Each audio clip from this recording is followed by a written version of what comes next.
Bismillahirrahmanirrahim. Assalamu alaikum. My name is Hassan and today we are going to display a text percentage on single product pages using custom code in WooCommerce WordPress. Before starting work, it's my request, please subscribe my channel. Thank you. Now back to our work.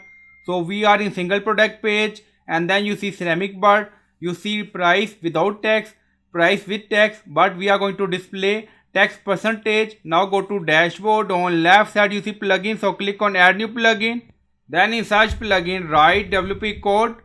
So this is plugin WP code. Insert header and footer we will use. So you will install this plugin and activate it, and after activation on left side you see code snippet and then you see add snippet, so click on it.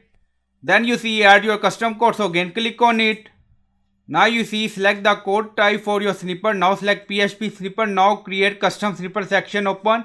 Then you can add title and then you see code preview. Now paste code and you will find this code in video description or in comment section.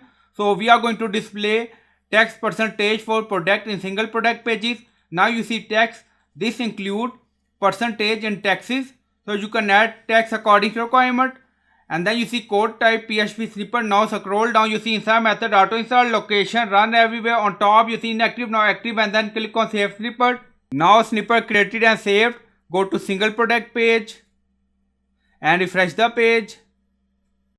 And then you see this include 10% in taxes for this product. If you want you can add some text. This product include 10% in taxes. Now back to custom code. So you can customize this text. Now you see. So I hope you like this video. Please like, comment, share, subscribe. Thank you for watching.